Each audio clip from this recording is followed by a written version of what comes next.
How many of you don't like to guess, but you like to know when it comes to how a person feels about you? Yeah, and especially if it's your spouse or a potential spouse. you know, you want to be in the know. And so I've written down a few things here as far as ways to be affectionate. Of course, we know touch, being gentle in your touch, words, gentle words, kind words, your tone of voice.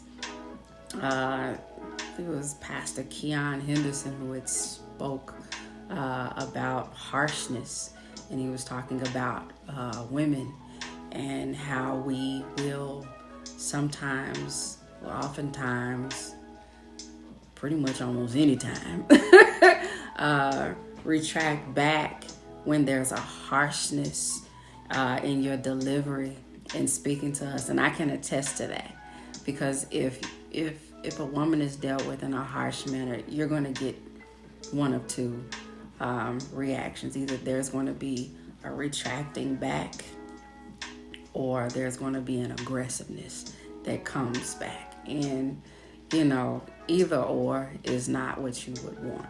And I would assume the same thing with men. Men don't want to be dealt with harshly, spoken to harshly. So, the consistency goes back to that. The consistency of me requires the consistency of you.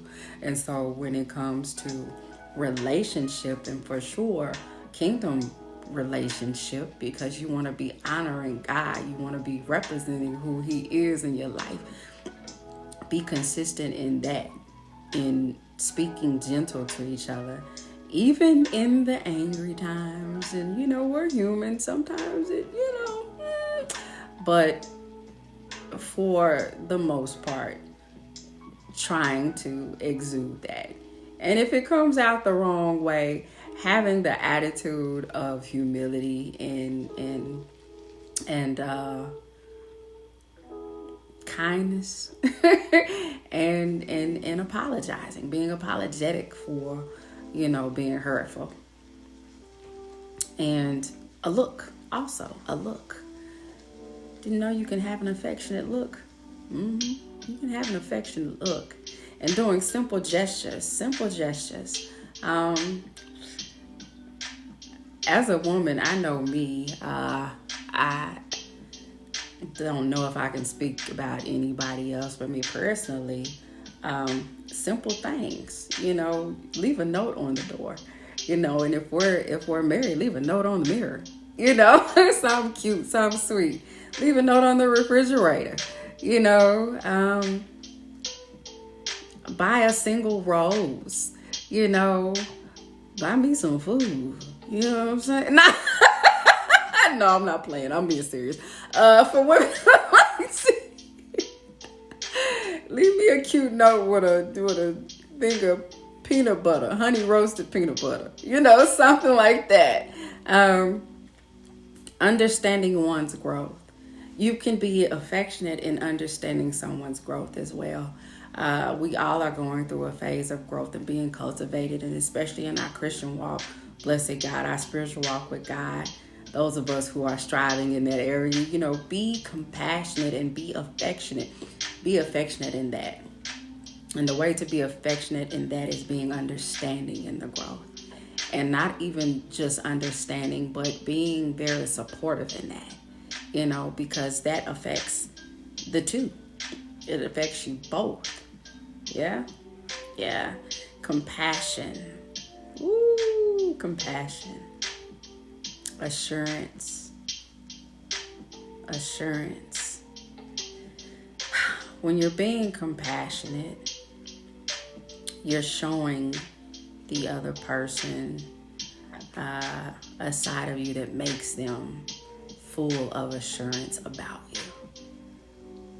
They're full of assurance in their place in your life. And that goes both ways. Back to that consistency. The consistency of me requires the consistency of you. Personal challenges, with with the family, with your careers, and your physical body, or with friends, being compassionate about what your partner is going through, being compassionate about the daily challenges of handling that, because it's a mental thing. It's a mental thing, and sometimes people carry a lot of that. And you have to understand that when your partner is in the midst of you should be that peace. You should be that peace, because it's hell on the other side of the door many times. You know, people can smile a lot. Ask me how I know. And literally be dealing with hell. So be their peace. And transparency. Transparency about everything. You can be transparent about past relationships, current relationships, as far as friendships. When you have friendships that are of the opposite sex, it shouldn't be something that's hidden.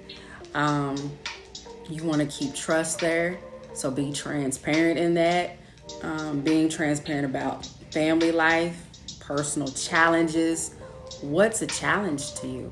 What hurts you? What makes you smile? What makes you feel anxious sometimes? Not that you have to stay in anxiety or whatever, but what makes you feel anxious sometimes? What makes you feel sad? What makes you feel, insecure sometimes? Like, you have to speak about these things. This has to be ongoing conversations. You want your spouse, you want your partner to be your best friend, and your best friend, aside from God, because that's automatic, okay? But you want to be able to speak to them about any and everything, because love is something that you obviously are going to have for your partner, I hope. But you want to like them. You want to like who you're with. Musiq Soulchild has a song, and I know it's one that I love, but it's about being with someone that you like. Not just love, but being with someone that you like. I'm going to look the song up and I'm going to post it in the comments.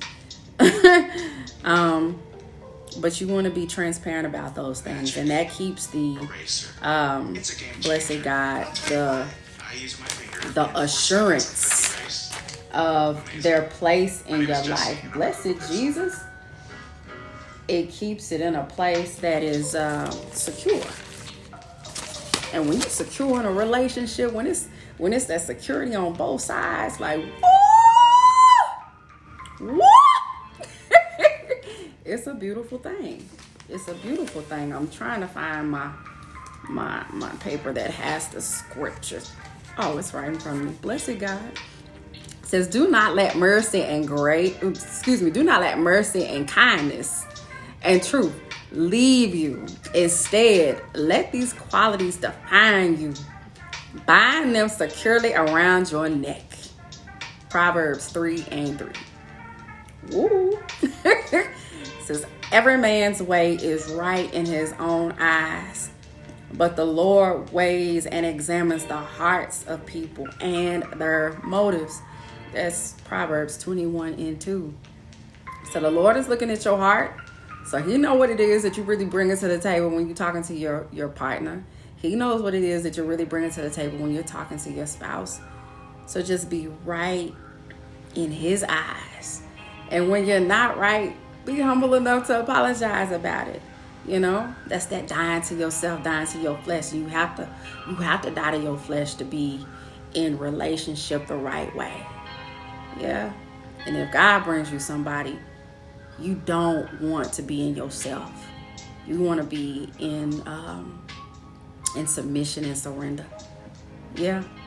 And the qualities that define you, it says, do not let mercy and kindness and truth leave you, but let these qualities define you. Bind them around your neck. That means they are always with you, always there. And that's a beautiful thing. That means you're going to shine when you walk in. You come to that door, your baby be like, hey, come on.